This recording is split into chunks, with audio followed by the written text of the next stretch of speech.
me.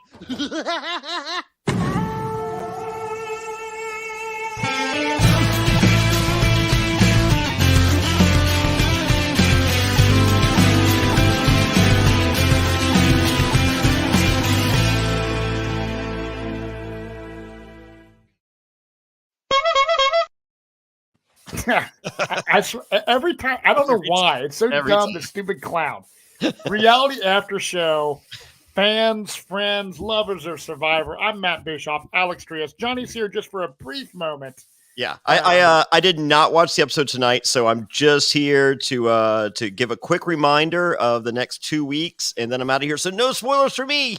But I have been informed this was an episode of episodes, so you guys have a lot to talk about. Hopefully, me and Wayne will get together on Friday. We'll discuss it on the Reality After Show recap. But real quick, if you guys don't mind, so this is Wednesday, November 16th. Next Wednesday, I'm on the road. So I am heading to the Meadowlands, 7 miles from Times Square, and I will not be alone. I will be joined by Judd Sargent from Guatemala, Survivor Guatemala, a super rare appearance. He's going to be there.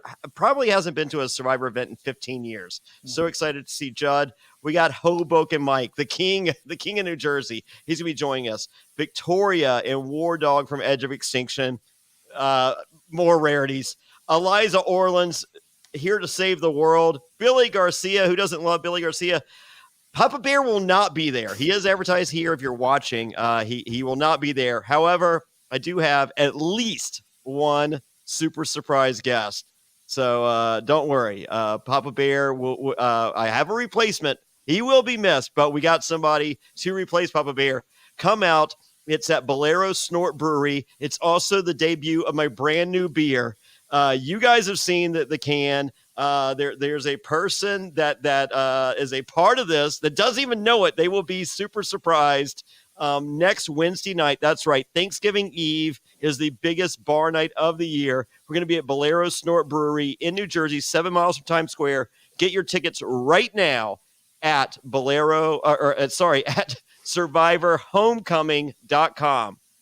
VIP starts at 6 p.m. General admission starts at 7. It's going to be crazy. Special beer release. Trivia all night throughout the episode. I have autographed picks from some of your favorite survivors that will not be at this party. So I got winner picks. I got all kinds of stuff. It's going to be a ton of fun. If you've never been to one of these parties, I can tell you this. Last Wednesday night, me and the Queen were in Durham, North Carolina, Dirty Bull Brewing. And we had Adam Gentry from Cook Islands. That was the surprise. We had Church Boy Keith unadvertised. That was a surprise. We had no surprise. It's so crazy because this isn't possible. But let's do a hypothetical, okay? Mm-hmm. So hypothetically, at the beginning of last week's episode, when it was revealed that the idol did not go home in Dwight's crotch. Yes. Just imagine if that idol was in Durham. I mean, just hypothetically. Would that be crazy? That would be crazy. I mean, hypothetically, that would be exhilarating to see. Yeah, but it's not possible, right? No, it's not. It's not possible. Okay. Once again, super secret surprise guest next week. It's me. Oh yeah, Alex Trias, you're going to be there. Yeah, I'm replacing a Papa Bear. You're not replacing Papa Bear. No one can replace you, so how can you replace Papa Bear? True. But yes, join us. Alex Trias will be there. So, but join us there. It's going to be crazy. The biggest bar night of the year. So happy to do this. So many friends. It's probably going to end up being. The bacon guy, Adam Pauk from Big Brother. From Big Brother, he's going to be there. Yeah. So more and more guests are being added as we speak. So that's next Wednesday night. Join me Thanksgiving Eve. It's Jonny Fairplay and friends, and I got a lot of friends. So go to survivorhomecoming.com right now to get your tickets. Do not wait to get VIP because VIP will sell out. I promise you. Okay, so that's not all. If you thought it was, you would be wrong. The following week is my last viewing party of the season. And we're already looking at season 44. The premiere is on March 1st. Sandra and I are scouring the country. So you let us know where you want us to come, because we're going to go somewhere special. And, but to end this season, even though we're not done with the season, this is our last viewing party of the season. Wednesday, November 30th, we're going to be in Charlotte, North Carolina. It's our debut. First time ever in Charlotte. So excited. Dan Montreal's going to be there. Tickets available for that event is at survivortix.com. That's survivortix.com. Okay, now don't forget, the other is survivorhomecoming.com. This is survivortix.com. And once again, we got the VIP that starts at 6:30, general admission at 7:30. You get a Survivor 43 buff signed by at least one survivor from that season. I mean, hypothetically. I'm not even allowed to say. Why would I say that? Yeah. So, but join us Wednesday, November 30th, Lenny Boy Brewing Company. Me and the Queen, Sandra Diaz Twine. Once again, we're going to be doing trivia throughout the show. It's going to be super fun. We can't wait to see everybody. Last viewing party of this season for me and the Queen, Sandra Diaz Twine, and just me in general. I'm trying to relax and watch the end of the season. So join us. That's Wednesday, November 30th, Charlotte, North Carolina. Get your tickets at survivortix.com. So with that, I don't want to be spoiled. You guys talk about what I have been told is a crazy episode. Love you both. Love you Love too. everybody. See you soon. Yep. Cheers, brother. Cheers, man. We are episode 9, everybody. And get out of here, Fairplay. Kick him out. Yeah. He's out. We got all that stuff over with. But yeah, there's some unexpected stuff tonight for me, like which I like. I was like, man, blindsides and a little bit different stuff, and not really knowing and seeing true bitterness come out from being blindsided. Exactly. That's what it's because everyone's been so nice this season, right? And we're finally starting to see the gloves come off a little bit. I mean, we start off the episode, it's like after Tribal, you got Owen is pissed at James, right? Because Owen did not want Janine to go home. Owen is pissed because James is like telling him what to do, and he kind of trusts him, and they start getting throughout this whole episode from beginning to end. We see this conflict with Owen and James, and the thing is, I like James, and I started to think at the beginning of the episode that Owen really probably has zero chance in staying in the game based off of kind of his hierarchy in the tribe. Right. But they both don't trust each other. James doesn't trust Owen. Owen doesn't trust James, but James does have a point, Alex. When Owen's all pissed off, like, dude, you told me this, you told me that. And James like, well, dude, like, this dude wrote my name down twice already. Well, he's only voted once. That's the first thing. But no, but it is a point, like, you have put my name down on parchment. Like, that how am I supposed to trust you? And I get that. Mm-hmm. I think the point that he misses, though, is that's not how you say it to your opponent. The person that you know that you in your head, Owen's the next guy out. Mm-hmm. You know the jury phase has now officially started. Yeah. And I feel like this episode was like the entire time I kept writing notes about. I'm like, well, James isn't getting jury votes if he gets to the end, because he did seem to have that Godfather complex, like very outwardly. It's just like, no, you needed to do that because it was the right thing, because we told you it was the right thing, type of thing. And I was like, ooh, those are very poor choice of words there. But I loved the conflict. I love these two guys that are passionate about the game. One is in a very bad spot at the beginning of the episode, one's in a very great spot. And you see the dichotomy of how they both are frustrated at the other.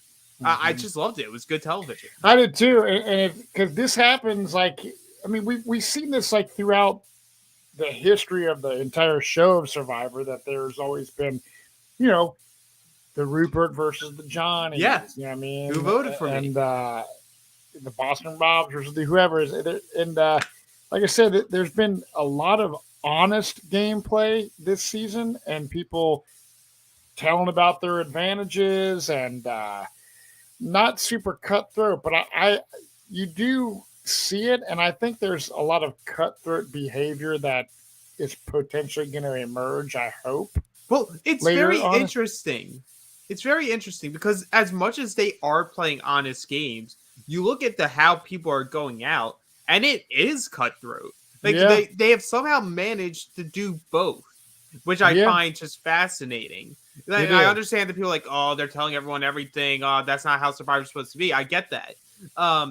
But then you see just the brutality of the vote outs. And it's like, sure, as a majority on someone, yeah. But that person thought they were in the majority. Like, these are legitimate blindsides happening. It isn't like, oh, I'm on the bottom. Oh, I know I'm going out 8-1, 5-1, 4-1. It's interesting. Yeah, and I like that. I like being like not totally positive of who's going home. I like to be surprised as a viewer, just like the person getting voted out is surprised, you know? Yeah. And I honestly thought, based off of Cassidy's kind of heartfelt past stuff, and I even looked over at my wife. I'm like, she's like, who do you think's going to go? I was like, probably Cassidy. Based off of the edit and stuff. Right. And I noticed that with this season too, this editing is so, it goes against the grain. Yeah. Where in recent seasons, when someone later in the season would get this heartfelt like family package, dig deeper into their personal life, oh, they're going home. And now we've had multiple episodes now where like Owen got the big touching moment, wins immunity. Where like before that immunity challenge, everyone's like, oh, this is Owen's boot episode. Same thing with Cassie here. Cassie's getting that long package, how she's gathering her strength from her deceased sister, her family in general, to like keep pushing forward. And everyone in my group chat's firing off like, well, GG's, Cassidy. Like, you played a good one, but you're going tonight. Yeah, so I want to ask you something, Alex. So we're in this new era of Survivor, after season 40. And I've seen a lot of stuff and a lot of criticism that said Jeff Probst is who is the problem of Survivor. They're like saying, Jeff, if he would stick to being a more cutthroat host, instead of trying to make every single moment a heartfelt moment, like, look at them helping Noelle with her leg that fell off in the rope thing. Right.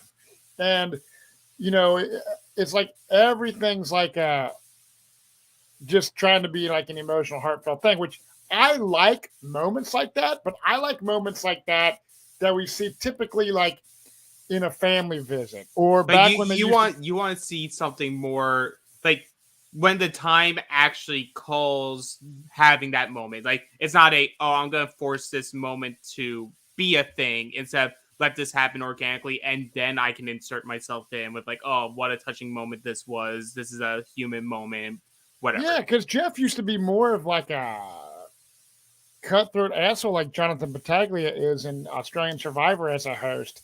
He just seems to be becoming more of a softie, and maybe it's like intentional, but are you tired of these feel good, heartfelt things like each and every episode, or are you cool with it?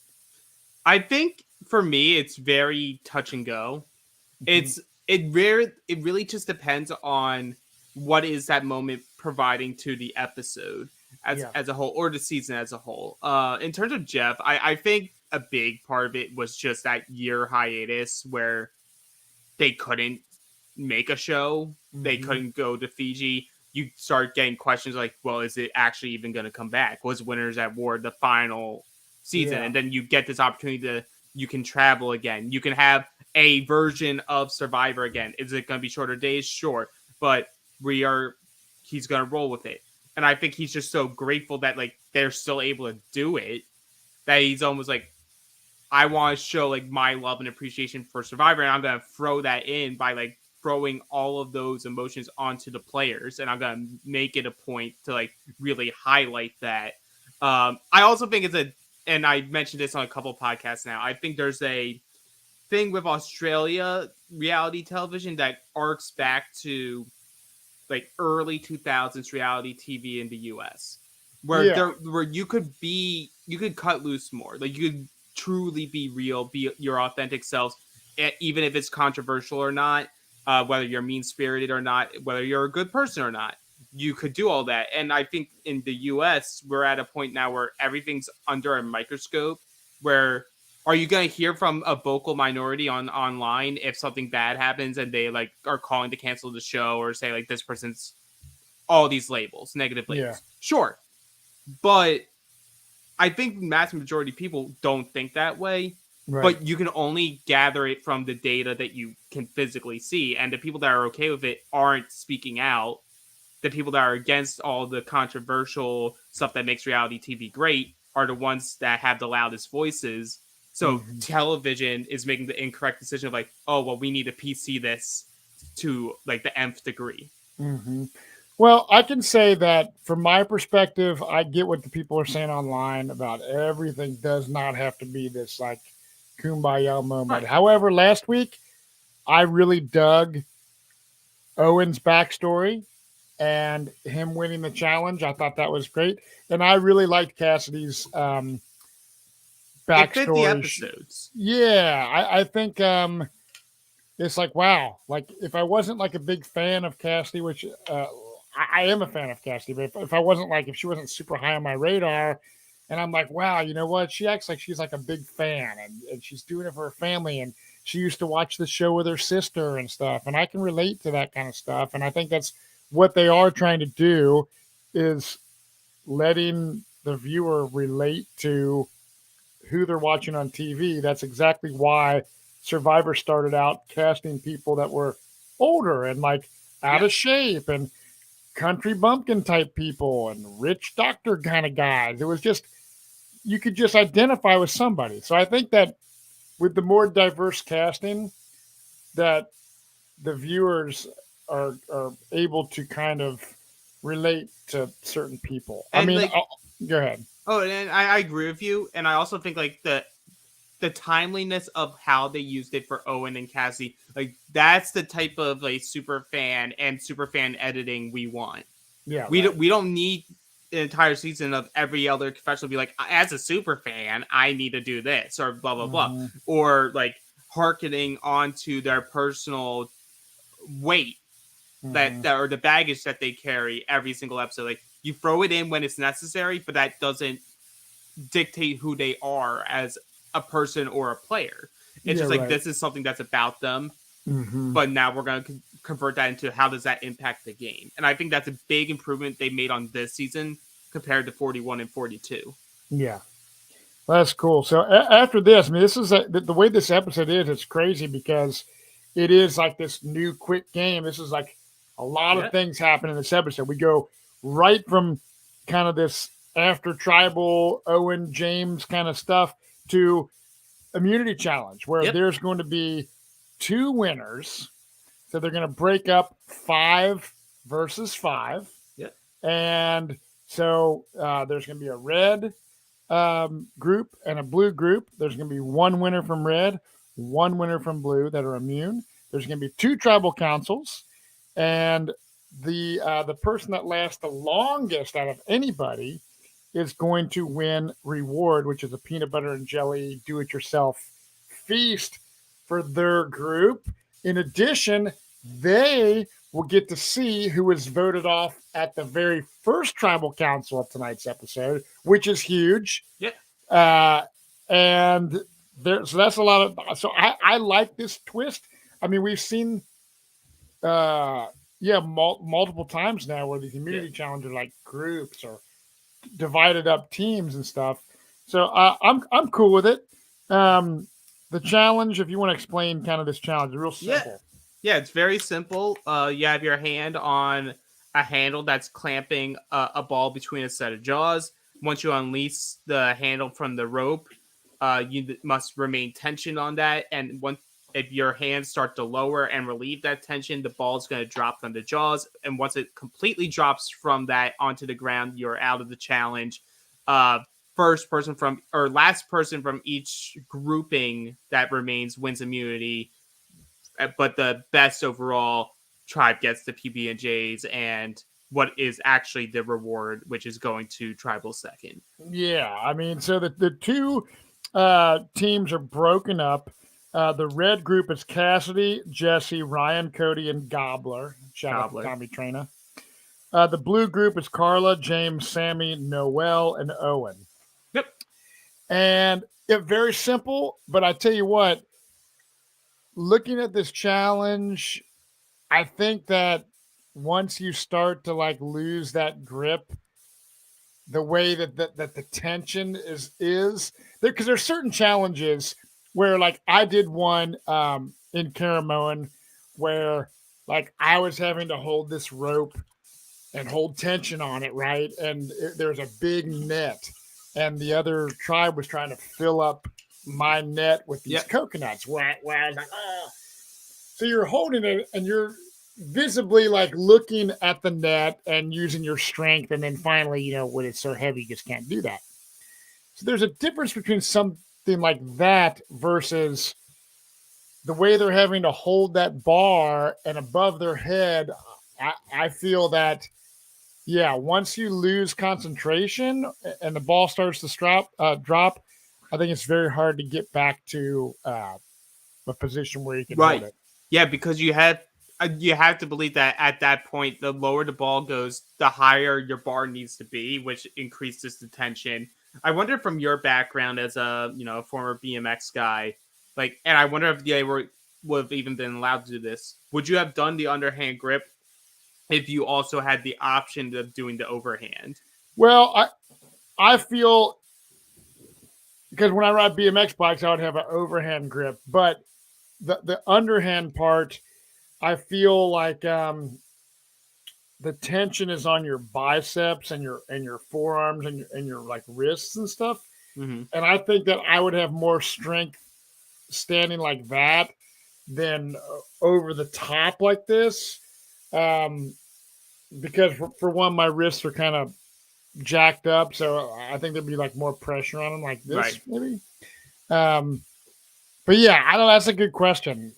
I mean, could you do it technically one over and one under? Sort of like a deadlift. You know, it's like so you did the I don't know, but Jesse and Cassidy go out. Right away. Yeah, Noel then goes out. The big story on the Blues side is Carla competing with her busted finger. We don't know if it's like broken or just really cut up. Yeah. But either way, the hand's difficult to maneuver and work with. But she's fighting, and you can tell she's truly battling for it.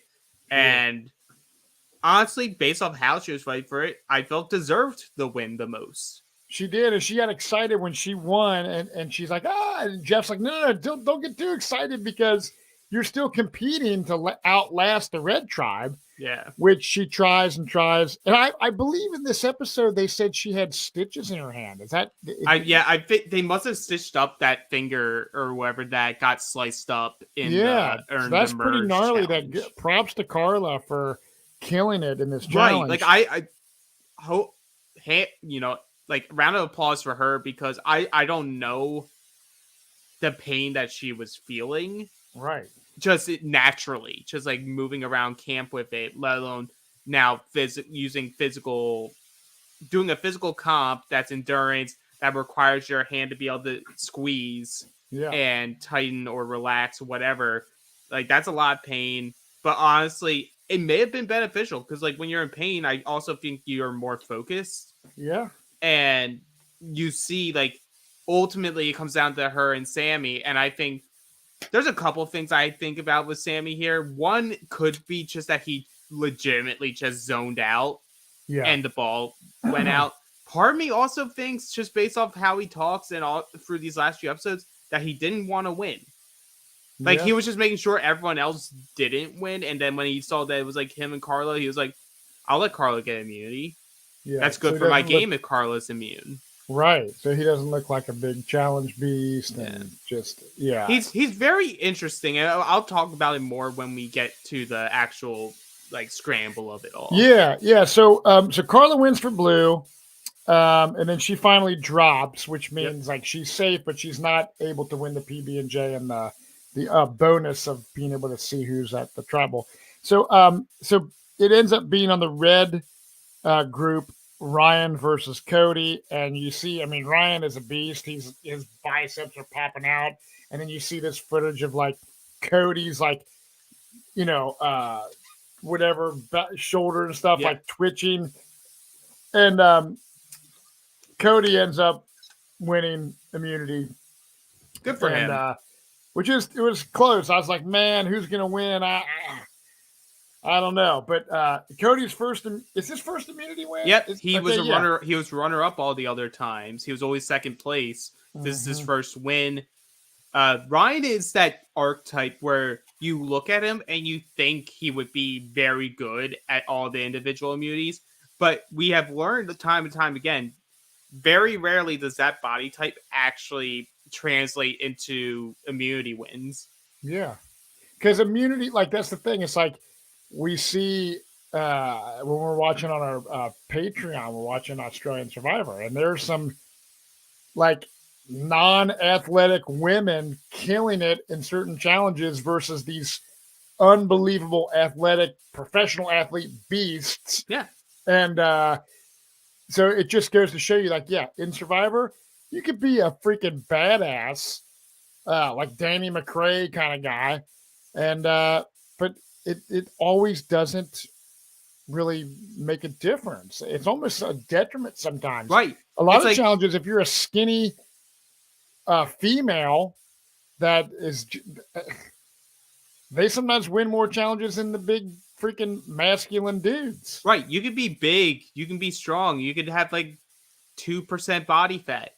Yeah. How's that going to help you when the challenge is put your arm in the air? Yeah, I know. It's wild. So yeah, Cody is stoked. We see Cody, Jesse, Cassidy, Ryan, and Gobbler. They're first excited because they get to eat. Before we get into that, I just want to talk about this. Like, the challenge involved a lot of balls dropping. Yeah. And also, when your balls drop, it's probably also time for a shave. And we have the advertisement for you. There we go. Support for Reality After Show is brought to you by Manscaped, who is the best in men's below-the-waist grooming. Their products are precision-engineered tools for your family jewels. Manscaped's Performance Package, the ultimate men's hygiene bundle. Join over 6 million men worldwide who trust Manscaped with its exclusive offer for you. That's right, 20% off and free worldwide shipping with the code SURVIVOR at manscaped.com. If my math's correct, that's about 12 million balls. The Performance Package 4.0 has arrived, and oh man, is it a game changer. Inside this package, you'll find their Lawnmower 4.0 trimmer, Weed Whacker, ear and nose hair trimmer, Crop Preserver ball deodorant, Crop Reviver toner, Performance boxer briefs, and a travel bag to hold your goodies. First off, the Lawnmower 4.0, this trimmer is the future of grooming, and dare I say, the greatest ball trimmer ever. Their 4th generation trimmer features a cutting-edge ceramic blade to help reduce grooming accidents thanks to their advanced skin-safe technology. The Lawnmower 4.0 is waterproof and has a 4000K LED spotlight that you need for a more precise shave. Now, I have a dark shower curtain in my bathroom, and I've been looking for the perfect way to shave in the dark, kinda. Guess what? I found it! 4000K LED! No longer a problem. I got perfectly smooth, clean balls thanks to the Lawnmower 4.0. It's time to take care of yourself, so go to manscaped.com and get 20% off and free shipping with the code SURVIVOR. That's 20% off and free shipping at manscaped.com and use the code SURVIVOR. Unlock your confidence and always use the right tools for the job with Manscaped. Thanks for sticking with us through the ad break. And don't forget, for more exclusive Reality After Show coverage, visit realitypatron.com. That's reality, Patron.com. We are back, and it is time for the peanut butter.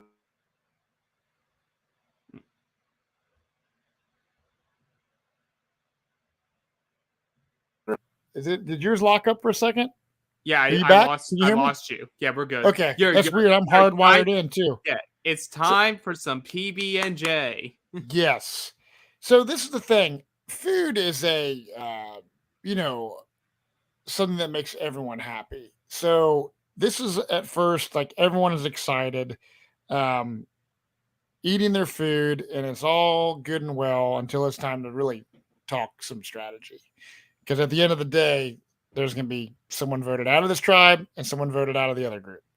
So Ryan and Gobbler want Cassidy, and they tell Cody about this as well. Yep. About voting Cassidy. And Cody, do you think Cody's a very strategic, smart player or no? So I know our running gag is that Jonny hates him. Yes. But he's someone that would be cast instantly if he had a decision to make about it. Cody is someone who keeps like raising up for me. Like, he looks like a goofball. He is a goofball, but behind being a goofball, there is brains behind it. Like, you can tell that him and Jesse as a pair are a very fierce tandem.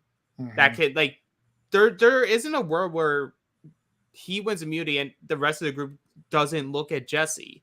They're like, they've been inseparable this entire game. We should take them out. But they both have done such a good job socially and strategically to place themselves in a position where no one wants them out. That it's like, you have to give them kudos there. They found themselves in a 5-person dynamic where usually there's one person that can be the linchpin. They became the kingmakers and completely cut the legs out of a person able to play the middle. Right. Well, I'm all for Cody, and I love Jesse. Yeah.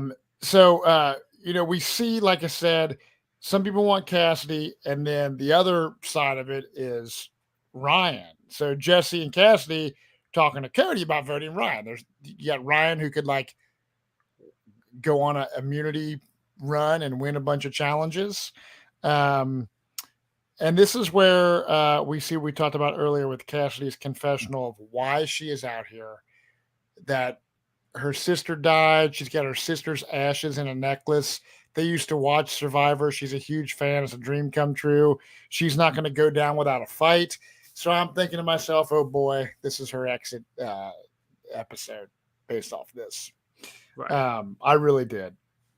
But I dig this. I like the fact that there's this battle of when, Cody and Jesse, they keep talking throughout, from here on out this episode about there's pros and cons to each person. Like, they're looking at it from if we vote this person off, hey, Ryan's kind of dumb, and we can just take him to the end easily. And then if we vote, this other person out, that could really piss off these people in the alliance, and that could be bad for us. So I like that they're at least thinking about all sides instead of just like, let's just do this one thing. Right. And it shows where we're at in Survivor now. In a lot of former seasons, people didn't think at that level. They were thinking, this is one step. What's the best move at this one step? Doesn't matter what happens after. What's good right now. And you have Jesse and Cody are like constantly thinking ahead, and they're like, what are the ramifications if we do this move? What's the ramifications if we do this move? What do we gain if this person goes versus this person going? And we see ultimately they make the right decision here, where they're like, let's see how the first tribal goes. We're going to bring in Gabler. Gabler will be our third. Gabler's a free agent. He's going to say yes if we offer him a chance to work with us in this vote. It guarantees him safety. It guarantees him a veil of power. And Gabler or Gobbler does take that. And they're just like, hey, if James goes, we can consider more taking out Cassidy, because then we completely cut Carla from her knees. Now she's forced to be with us, or she can go. And if just someone like Owen goes, okay, we can take out Ryan. It's whatever. We'll keep rolling the course with that big group because we feel comfortable in our positioning in it. Yeah. So after the feel good kind of from home photos and stuff from Cassidy, we go and we have Carla, Owen, James, Noelle, and Sammy. Carla wants Owen out. when Carla and Sammy are talking about it, it's just like, again, there's two options here. You got some people talking about, the James and Owen. We're seeing this banter back and forth, this argument going on that starts at the water well. Owen is not backing down about his frustration with James. And honestly, I think although they're arguing, they're not getting like over the top, like pissed fighting. Because it is getting pretty escalated, and I like this. When I was playing Survivor Karamoan, there's a lot of fights and escalation between myself and Shamar, and it just got over the top. Like, Shamar getting so pissed off.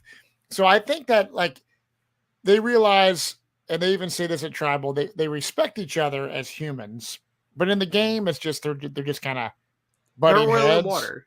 Yeah, and I think they're playing a game, and that's why I like it. They're making their own decisions. They have their own eyes set on certain ways.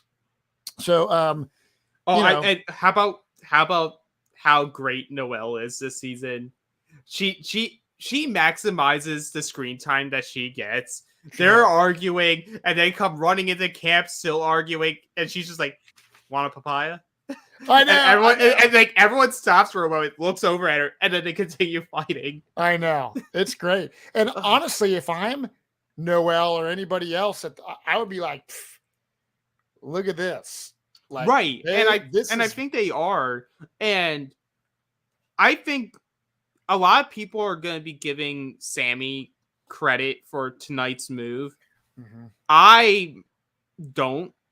Yeah. I think he's a contributing factor. But I want to give Noelle like more than 80% of the credit of what happens with this group today. I think she has been playing a good game where, like, just a couple of rounds ago, everyone was trying to paint her as this, like, oh, she's dictating the vote, whatever. Like, we're going to vote Noelle out, potentially. Ends up voting out Dwight. Right. She, I think, has this, like, disarming ability where people just feel good with her, feel comfortable around her. She makes them laugh. She's like cracking jokes. She's disarming. Mm-hmm. And that's when, like, it was so cool in the edit where everyone's like, oh my God, this is going to be the clean vote. It's going to be like 5-minute tribal. Owen goes 4-1 until suddenly Noelle just goes into confessional. Like, so the plan is I'm going to steal Owen's vote so that he can't use the shot in the dark. I am doing that. Mm-hmm. But to vote out James and that shoe drops and everyone in the audience is going wild. They're like, oh, we're going to get a blind side. We're going to get a big move. And she goes and pulls in Owen, pulls in Sammy. And they're just like, hey, Carla can be on board if she wants. This is happening. Mm-hmm. Like, one way or the other, this is going down tonight. James is going. I love it because we see these clips of like Owen like walking out of camp and just kind of sitting on the beach like, dude, like, I'm on the bottom. This sucks. And then bam, Noelle comes in with this freaking plan. And I love this is a time where I'm like, the advantages and twists I enjoy because it's like, this changes the whole dynamic. I went from like, holy crap. Like, is this going to go down? Is Owen really going to, last week, Owen has to win immunity to stay. And now this week, he's like totally on the chopping block. And it's the levels. Because once again, this is why I think the knowledge is power is a good advantage in the game. Mm-hmm. Like, it's a bad advantage. Yeah. Don't get me wrong. It's a bad advantage. Mm-hmm. But I like it because it truly shows and gives opportunity for good players to become great players. Yeah. Because Noelle's like, not only am I going to use this, I need to ensure, without a shadow of doubt, James has so much trust in me that he doesn't think twice about it and tries to use his knowledge, his power to steal a vote. Right. Because if that happens, game done. Yeah. The only wild card that no one knows about is Carla's idol. Mm-hmm. At least from the viewer side of things, no one else knows. Mm-hmm. So there's always that back of your mind. You're like, will Carla not be selfish and use her idol on someone that she's saying is a valuable piece in her game? Right. And we'll get to it at Tribal and why I think Carla ultimately makes the right decision here and doesn't use it, allows James to go, because there's long-term benefits to losing a solid piece in your game. Yeah. And we can get there when we talk about James going. But I just really love this moment. I got super nervous though when it goes and turns to Sammy. Sammy's like, Owen and Noelle think I'm with them, but really I'm with Carla. And I'm just like, oh no, what are you going to do? And he spills everything, which again, kudos to Carla, because everyone's like, oh, we'll target the people around Carla, but we want Carla in the game because we feel good with Carla. Everyone's fighting to be Carla's number one. Yeah. Like literally that's all this is. It's a rat race to see who can be Carla's second and third place finisher. And great for her. But I got so nervous that she was going to shut it down or like once again twist Sammy's arm and Sammy like puts his tail between his legs like, oh, I have the people to make the move again, but I'm going to claim I couldn't. And I'm going to just vote with them and we'll vote out Owen, and it is what it is. Props to Sammy for like he's really playing the game for himself. I think he could possibly though get in big trouble because he's in that middle position. Like I know he's in that spot that I feel so many of the players that are his age that enter this game get into. Yeah, they're in this spot where the higher powers aren't threatened by him and they'll let him tag along with them because he's going to feed them info. Whether it's true or not, they don't know, but they assume it could be true. At the same time, he's going to the bottom of the people on the bottom and like giving them hope that, oh, a rebellion can happen. I will help lead the charge. But like we kept seeing time and time again, he would cower and run away, run away. Keep staying with the majority, not making the move. He does. I give him credit for sticking to it. They get a foolproof plan to get James out, unknowing that Carla could have stopped it all with her idol. Yes. But ultimately, Carla makes the right call because that idol should be used for one person only, and that's yourself. Yeah, I totally get it. I mean, and the other thing is Sammy's when he's talking to Carla, telling her what's going on and stuff, he tells her like, look, like, there's another benefit. Like if Noelle plays her steal a vote right now, at least her steal a vote will be flushed out of the game. Like we know that that's not in play anymore. So for a young player, I think Sammy is also like thinking just outside of just the immediate present and is looking like toward the future. He for sure is. I think he just is a little too brash. And I think he's also, because he's 19, he thinks he's playing circles around people. But I feel like there's certain things that they are showing us that make it like, oh, they know exactly what his agenda is. Like he makes it very obvious to Carla in those conversations that I want to be your James. Yeah. Let's get James out so then I can be your James. And Carla's like, fine, sure. And then you see in the preview, Sammy's got to go. Oh, yeah. I know. I think his time is ticking. So, yeah, a lot of awesome stuff. There's multiple choices on both the tribals we're going to see. So we go to tribal, and the first tribal is Owen, James, Sammy, Carla, and Noelle. Yep. And again, just like the episodes began, we see, Owen talking about his frustration. We have James kind of giving his part of it. And then Jeff is like, so there was arguing going on? It's like, duh, like this is Survivor. Well, I did appreciate it because I felt like he kept trying to stoke it to try to get them to actually have the argument at Tribal again. And then you just see him like smirking when they would keep coming back to him. He's like, I did that again. Yeah.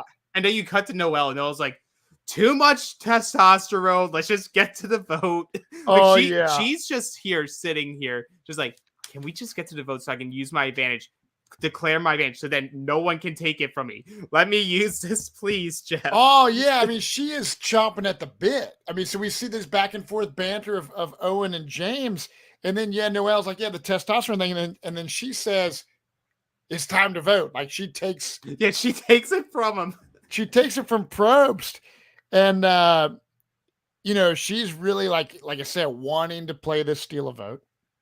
So Noelle plays her steal a vote to steal Owen's vote, and then it is brought up in kind of a little throwback to episode 4 when Owen and James say that they were on the same journey when this whole thing happened. Those two chose the other thing, so she could get the whatever, like get the steal a vote. So yeah, at this point, James is still completely has no clue that it could be him. It's like, this is Owen all the way. She just stole his vote. He can't play his shot in the dark now, which it's funny that now they're starting to mention his shot in the dark, because I think this cast has no intention of ever using it. Yeah. Like the 41 and 42, we saw a good handful of people attempt it that knew that they were going out or feared that they could, so they used it. This cast, I think, saw it. They saw the reaction to it. They had their own opinions on it. And they're like, I'm not playing it. Like, if I'm going, I'm going. Like, right. My vote's more important, blah, blah, blah, blah, blah. But I like that it's still like being incorporated in strategy. I think that's more important of what the shot in the dark can provide to the game rather than actually playing it. Yeah, because we talked about the honesty, and it comes back to that. People are playing an honest game until it comes to that vote. Yeah. Because everyone knows, we need to blindside people because there's that chance. There's that chance someone won't think like us, and they'll be like, I'm going home. Might as well play it. And if I do play it, what happens to everyone else? Yeah. Well, James, when he sees his name come up and he's blindsided, he was completely bummed, pissed, devastated, but he's giving props to him like, well, I guess that means I was a threat if you voted me out. I take that as a compliment or whatever, but he is not happy. I mean, obviously, I would not be happy either. No, and you shouldn't be. Totally pissed. So he's fucking pissed. He goes immediately over to the jury so he's sitting there next to Janine now. And then those, the rest of the people, they exit tribal. And then Jeff brings in the second group of people, which this is another great one, because when Jesse and Cody come in, they're like, their eyes are shooting out of their heads. They are. They're like, holy like they shit. Talked about James potentially going, but I don't think in their minds they ever thought that was realistic. No, because like, a lot of the easy choice is going to be made. Owen's going to go, maybe Noelle, and we'll keep moving. Right, because it's that scenario of like who they vote out could piss James off or whatever.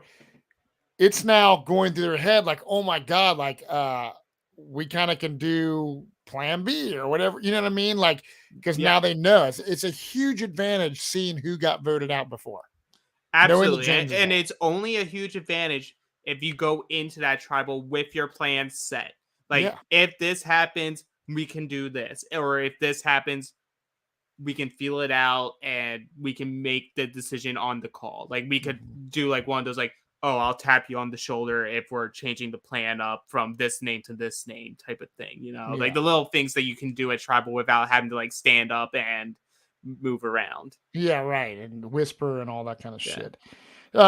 Jesse is shocked about this. I mean, Ryan is surprised. Cassidy, she talks about the reward part of the day where the food was glorious. But look, even when you're eating, the game never stops. This is a relentless game. It's a fast-paced game. You can never really stop strategizing or thinking game, and it's exhausting. And she starts talking about bringing up the monster. Did you know how is Cassie this under-edited? She's talking the monster. I know. Jeff loves the monster. Dude, I know. I don't even know what the monster is, and she's bringing up that monster stuff again, like that we saw, in 41 and 42, and it's funny. Cody, he is the man of the hour. He feels like I'm in a big spot because he's like, look, everyone wants to talk to me. Like, it's cool winning, but it's like a big responsibility because I have a lot of power here. And it is. So he is in a good spot. I mean, I would like to have the immunity necklace every time. I don't care how big of a responsibility it would be. Right. And him and Jesse are kind of really dominating here. I think I don't. Do you have any more? Like, what's your opinion on? I'm not. No, I'm just kind of skipping around at trouble. But do you have anything else to chime in about this? My main points are more so just like, were the right decisions made for for both tribes? So like we can sort of skip to that point. Like we get to the vote. Yep. Ryan thinks it's gonna be all on Cassie. Cassie thinks it's all gonna be on Ryan. Ryan's been trying to get Cassie out since day one. Yep. Cassie's like, this is my final act. This is the dagger in the heart. You're done. Your game's done. You go fish at Ponderosa. Yeah. And we ultimately see Cassie gets her way. Yes.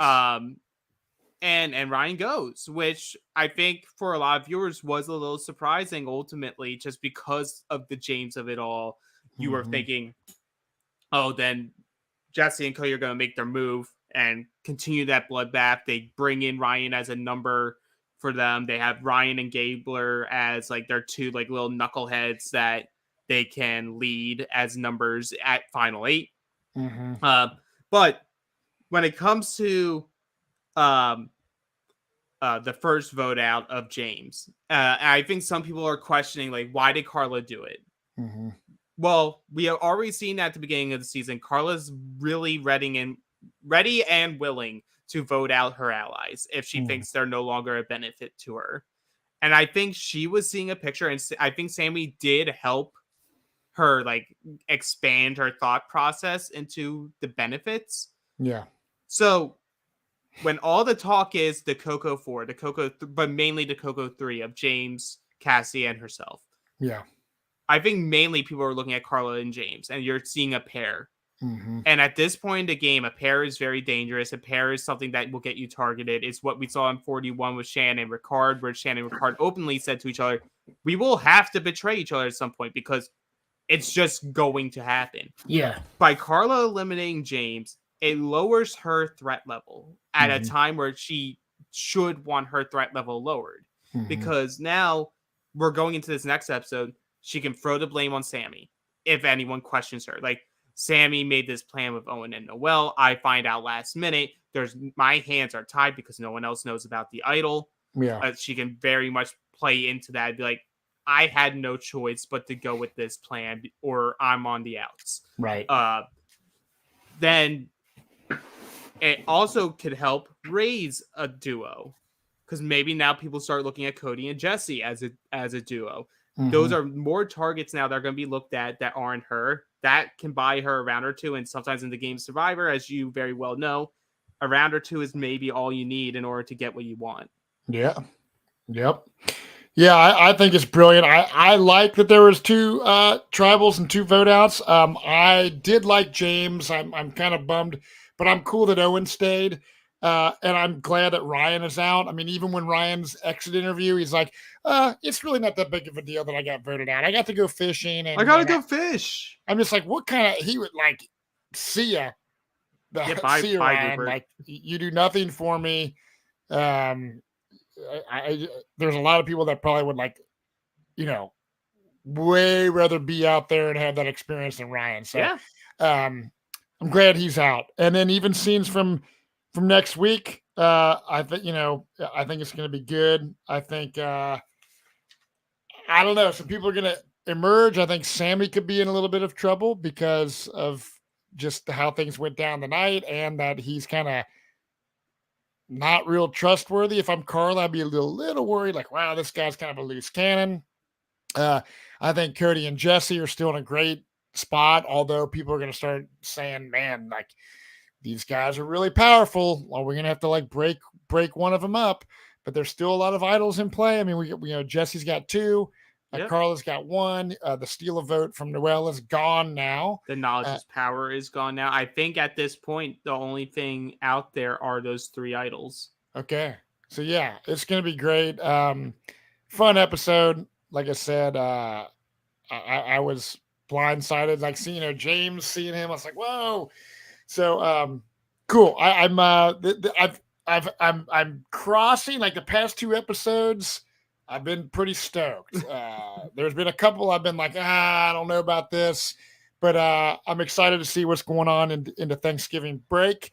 And next week, definitely, if you're in the New York, New Jersey area, hit up the SurvivorHomecoming.com for tickets to that Johnny explained. And also, Johnny will most likely be doing a podcast once he watches tonight's episode 9. Keep looking for that, and look for all of our other challenge coverage, etc. I know, Alex, you're probably going right now to watch the challenge. Oh, I am. And podcasting about that. So with that, everyone, we love you all. Thank you for the support. And we will see you all next week. Cheers. And for more bonus content, go to realitypatron.com. That's right, become a patron now. Get additional coverage of all your favorite shows, the weekly Q&A, and you become a member of the secret, exclusive Facebook group. That's realitypatron.com.